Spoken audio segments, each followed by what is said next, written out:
Ang aking kasintahan ay inatake at naging buntis. Nakipaghiwalay ako sa kanya dahil gusto niyang ituloy ang pagbubuntis.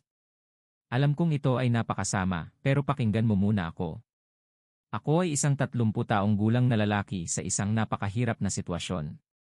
2 buwan na ang nakalipas nang inatake ang aking kasintahan. Nangyari ito sa isang parke, ayaw niyang mag-ulat at nagkaroon siya ng matinding breakdown. Ayaw niyang makipag-usap sa pulis o pumunta sa ospital. Hindi ko siya mapilit kaya nanatili lang ako sa kanyang tabi. Siya ay nasa napakahirap na kalagayan at sinamahan ko siya, pinakinggan at tinulungan. Pumunta kami sa therapy at alam niyang nandyan ako para sa kanya. May kasaysayan siya ng depresyon at labis akong nag-aalala. Siya ay malinaw na nasa napakahirap na kalagayan, halos hindi kumakain o natutulog. Madalas siyang nagigising sa gitna ng gabi, umiiyak o sumisigaw. Sinamahan ko siya, pinakinggan at tinulungan sa anumang kailangan niya. Minsan ay tumititig lang siya sa dingding ng ilang oras, nalulunod sa kanyang mga iniisip. Pumunta kami sa therapy ng magkasama, sinusubukang maghanap ng paraan para malampasan ang kaguluhan. Gusto kong malaman niya na nandyan ako para sa kanya anuman ang mangyari. May kasaysayan siya ng depresyon at ang makita siyang ganito ay labis akong nag-aalala. Sinusubukan kong maging matatag para sa kanya, pero may mga sandaling pakiramdam ko ay wala akong magawa.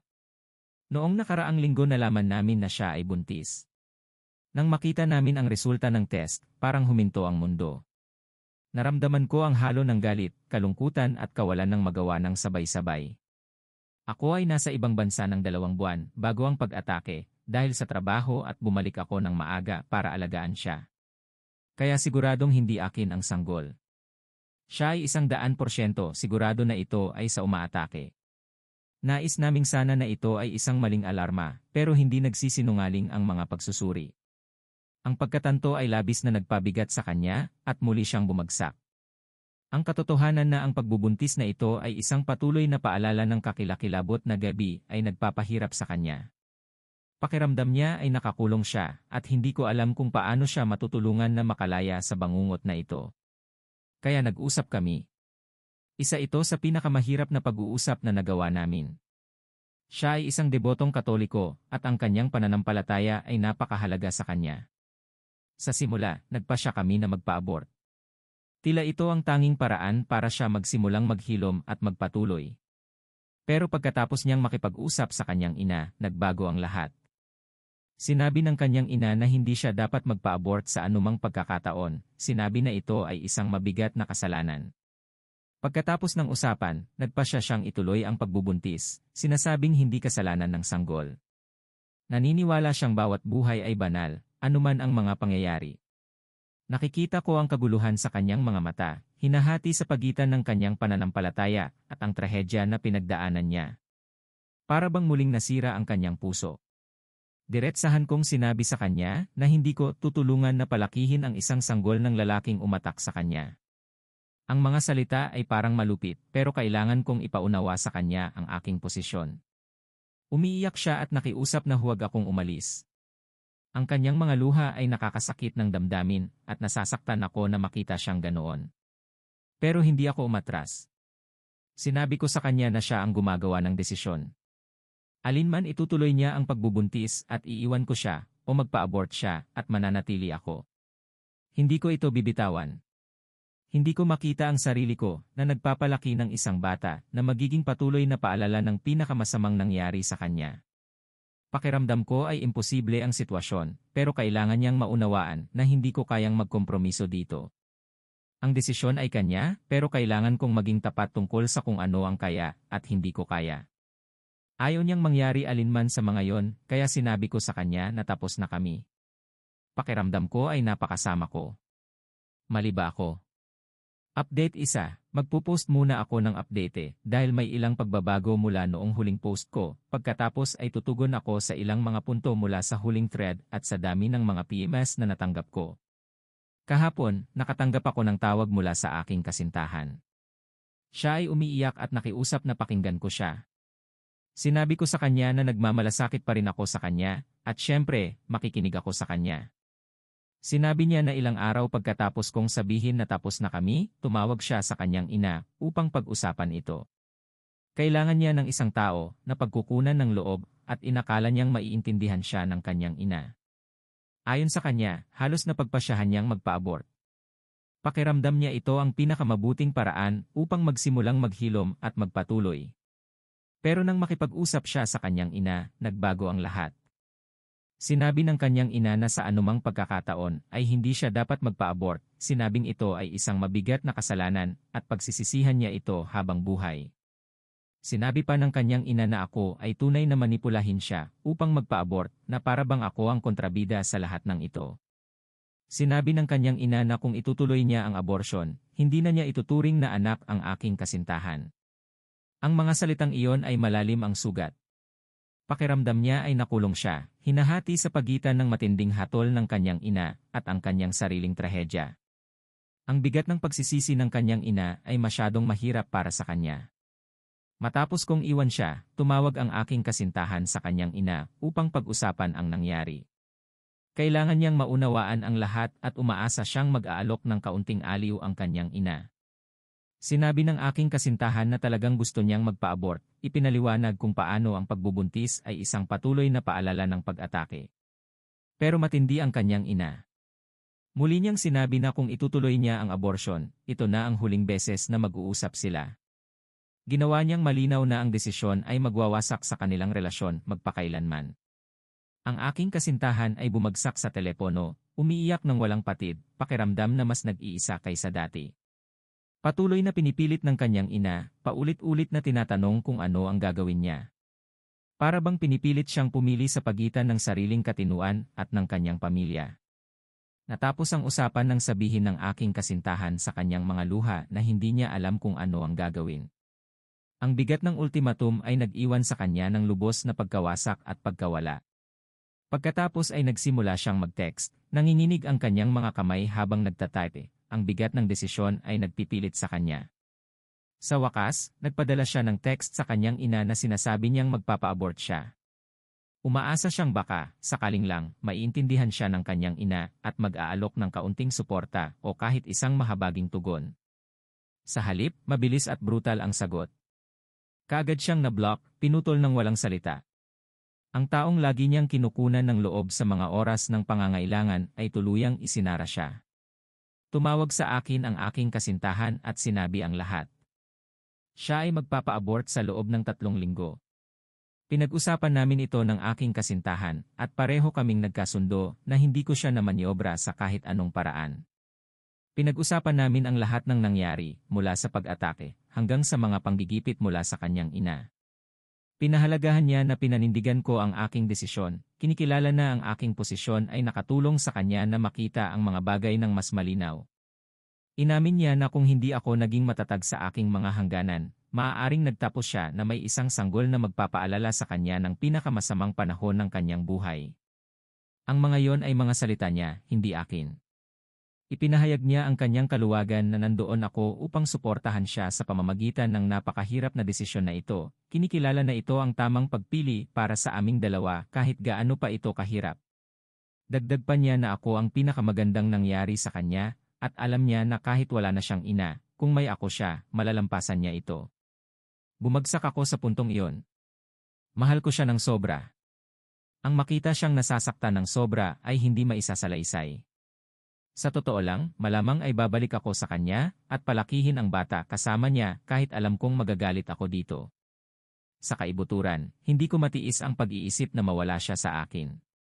Ginawa ko ang orihinal na thread upang makakuha ng suporta kaysa sa iba pa, upang makita kung tama ang naging desisyon ko.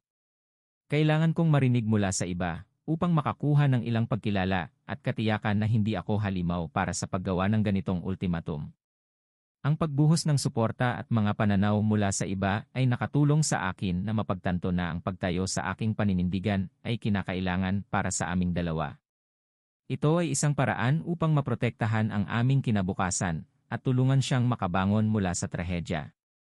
Lubos akong nalulugod na naging ganito ang kalabasan. Ganun din, tangi ng sinumang ina na inuuna ang relihiyon kaysa sa sarili niyang anak. Mga baliw. Ngayon, upang tumugon sa ilang mga punto mula sa huling thread. Hindi nag-cheat ang kasintahan ko sa akin. Siguro ako dito, hindi lamang dahil siya ay may napakabait na konsensya, kundi dahil alam namin ang schedule ng bawat isa ng mabuti at madalas naming kinakausap ang mga kaibigan na maaaring magpatunay ng mga oras. Bukod pa rito, ang kanyang kasama sa silid ay kumuha ng mga larawan ng aking kasintahan pagkatapos niyang umuwi na inatake. Hindi ito marahas na pakikipagtalik gaya ng sinabi ng ilang mga gago. Hindi ko iniintindi kung iniisip mong ang aborsyon ay kasalanan o pagpatay ng bata.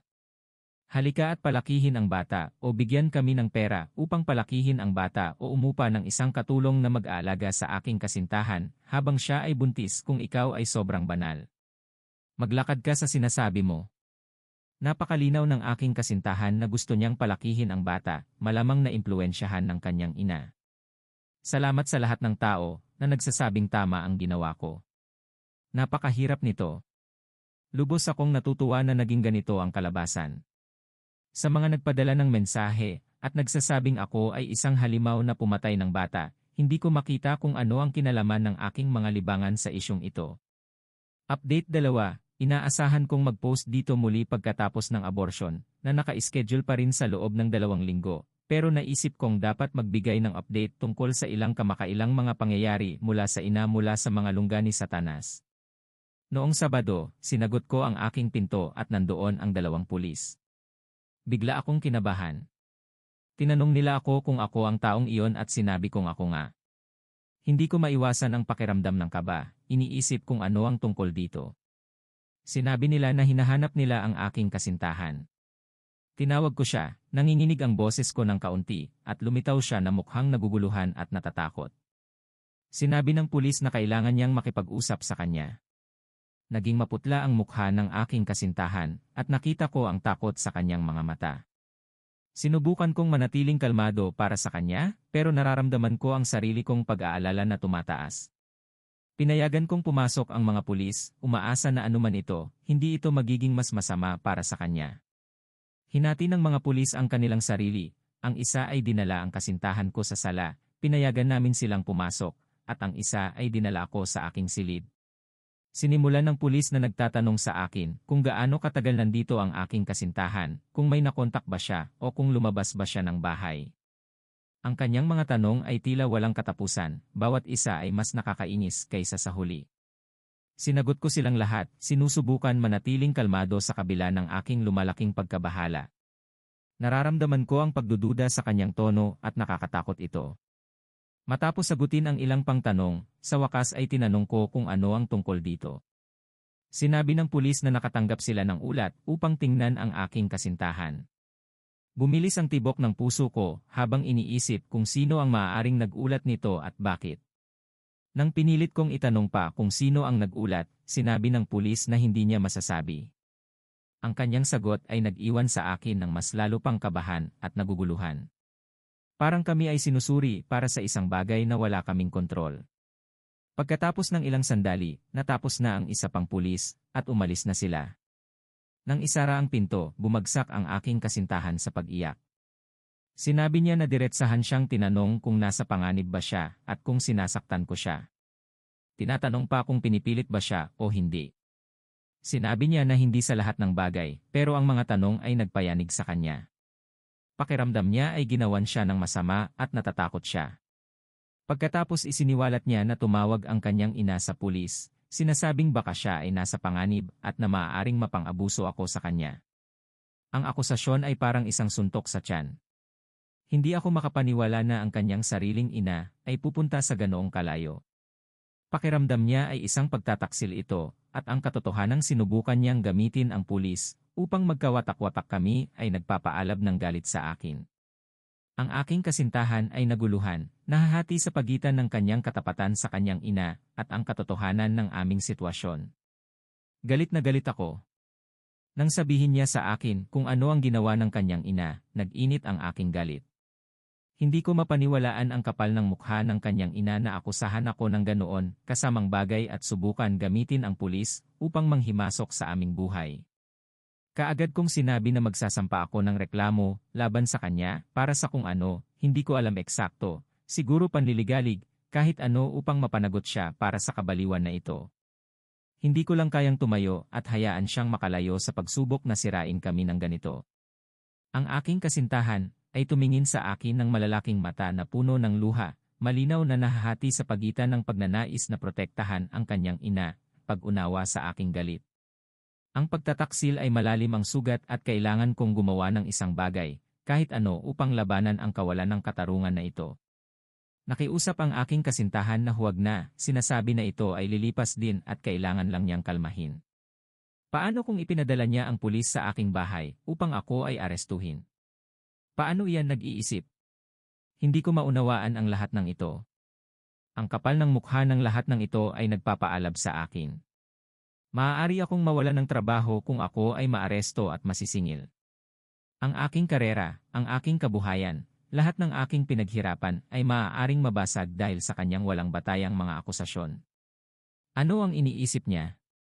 Pakiramdam ko ay sinusubukan niyang sirain ang aking buhay at ang aming relasyon sa isang bagsak. Ang mga implikasyon ay nakakakilabot at ang katotohanang ang isang taong malapit sa aking kasintahan ay maaaring maging ganoon kawalang ingat at masama ay hindi maisip. Ang bigat ng lahat ng ito ay bumagsak sa akin at pakiramdam ko ay nasa bingit ako ng isang bangin. Sinabi ko sa aking kasintahan na kung gagawin pa ng kanyang ina ang ganoon muli, tiyak na magsasampa ako ng reklamo. Kaya noong linggo nagpasya ang aking kasintahan na kausapin ang kanyang ina upang huwag nang gawin ang gano. Kayo muli.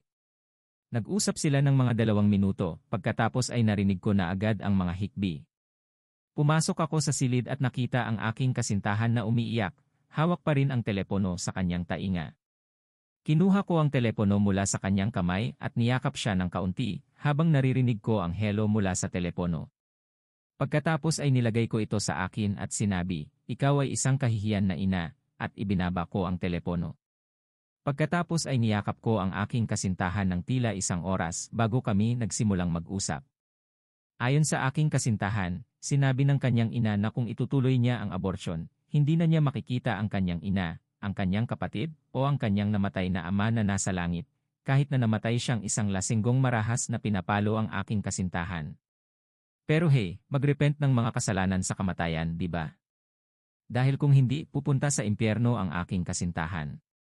Sinabi ko sa aking kasintahan na kung pupunta siya sa impyerno, dapat niya akong isave ng upuan at magkakasama kaming magiging masaya.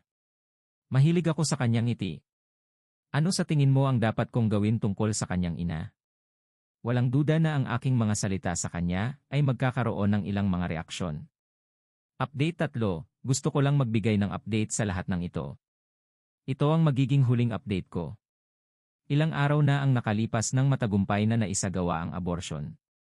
Sa loob ng mga linggo bago ito, ang aking kasintahan ay pumunta sa isang counselor at nakipag-usap sa isang nurse tungkol sa kung bakit niya gustong magpa-abort. Siya rin ay nasuri para sa anumang stis at malinis siya. Itinuloy niya ang abortion matapos makuha ang lahat ng clearance ilang araw na ang nakalipas. Matagumpay itong naisagawa gamit ang surgical abortion method na kinasasangkutan ng paggamit ng vacuum upang tanggalin ang pagbubuntis. Sinabi ng aking kasintahan na halos walang sakit at nakauwi siya pagkatapos ng ilang oras lamang. Nang makauwi siya, umiyak siya ng umiyak. Bumukas ang mga damdamin at ang lahat ng sakit at kaluwagan ay dumaloy ng sabay-sabay. Mahigpit ko siyang niyakap, nararamdaman ang bigat ng kanyang mga emosyon sa bawat hikbi na sumira sa kanyang katawan. Sinabi niya na parang nabunutan siya ng malaking tinik at sa unang pagkakataon sa mga buwan, nakita ko ang kislap ng pag-asa sa kanyang mga mata. Sa wakas, maaari na niyang ituloy ang kanyang buhay. Ang bigat ng hindi ginustong pagbubuntis, ang patuloy na paalala ng pag-atake, ay tuluyan nang nawala. Sinabi niya kung paano pakiramdam niya ay muli siyang makahinga, kung paano ang mga anino ng kakilakilabot na gabi ay nagsisimulang maglaho. Ito ay ang unang hakbang patungo sa paggaling, at kahit alam namin na may mahabang daan pa sa unahan, ang sandaling ito ay parang isang punto ng pagbabago. Kinuha namin ang buong linggo sa trabaho, kailangan ng ilang oras para sa amin upang iproseso ang lahat at magkasama lamang. Kahapon, nagcamping kami. Umulan, syempre, dahil yon ang aming kapalaran. Pero kahit ang ulan ay hindi mapapawi ang aming mga kalagayan. Nagyakapan kami sa tent, pinakikinggan ang tunog ng mga patak ng ulan na pumapatak sa tela. Pakiramdam namin ay mainit at ligtas, isang matinding kaibahan sa kaguluhan ng nakaraang mga buwan. Habang nasa tent, pinag-usapan niya kung gaano kahirap ang buhay minsan. Binuksan niya ang kanyang sarili tungkol sa kanyang mga pakikibaka, ang sakit, at ang mga sandaling pakiramdam niya ay hindi na niya kaya. Pero pinag-usapan din niya kung gaano siya talagang nagpapasalamat na ang mga bagay ay naging ganito, sa kabila ng lahat. Nakaramdam siya ng kaluwagan at bagong lakas. Sinabi niya na kahit na masama ang mga bagay, lumabas siya sa kabilang panig, marahil mas malakas kaysa dati. Ang kanyang tibay ng loob ay humanga sa akin, at hindi ko maiwasang makaramdam ng pag-asa para sa hinaharap. Alam namin na magkakaroon pa ng mga hamon sa unahan, pero sa sandaling iyon, nagyakapan kami sa aming maliit na tent, pakiramdam namin ay maaari naming harapin ang kahit ano, basta magkasama kami. Siya ay kamangha-mangha talaga. Update sa ina, tumawag ang ina ng aking kasintahan, na nagtatanong kung itinuloy niya ang abortion. May kasunduan kami ng aking kasintahan na kung tumawag ang kanyang ina, ibababa o ibibigay ito sa akin. Napagpasyahan namin ito upang protektahan siya mula sa anumang karagdagang emosyonal na manipulasyon. Sa pagkakataong ito, sinagot niya ang tawag dahil sa ugali at hindi alam kung ano ang sasabihin. Nang marinig niya ang boses ng kanyang ina, siya ay natigilan. Tumingin siya sa akin na may malalaking mata, ang takot ay nakasulat sa kanyang mukha, at ibinigay sa akin ang telepono ng walang salita. Kinuha ko ang telepono at naghanda. Kaagad na nagalit ang kanyang ina, hinihingi na malaman kung natuloy ang abortion. Sinabi ko sa kanya na ang abortion ay perpektong naisagawa. Sa sandaling sinabi ko ang mga salitang iyon, pumutok siya ng mga pagmumura, ang kanyang boses ay puno ng galit. Pinakinggan ko ng mga 1 minuto, hinahayaan siyang mailabas ang lahat, isang bahagyang ngiti ang naglalaro sa aking mga labi sa kahangalan ng lahat ng ito. Nang sa wakas ay huminto siya para huminga, kalmado kong sinabi, ang galing mong Kristiyano, at ibinaba ko ang telepono. Hindi nakita ng aking kasintahan na nakakatawa iyon. Iyon na. Ang katahimikan na sumunod ay mabigat, pero parang isang maliit na tagumpay. Binigyan ako ng aking kasintahan ng nagpapasalamat na tingin, ang kaluwagan ay bumabalot sa kanyang mukha. Alam namin na hindi tatanggapin ng kanyang ina ang balita ng maayos, pero ang pagtindig sa kanya ay parang pag-aangkin ng kaunting kapangyarihan namin. Good luck sa lahat sa kanilang buhay. Kung may magpapadala ng mensahe at mag-iinsulto sa akin, mag-ingat lang, nakapatay na ako ng sanggol. Sa iyong opinyon, ano sa tingin mo tungkol sa kwentong ito? Mangyaring mag-iwan ng iyong komento sa ibaba upang ipaalam sa akin.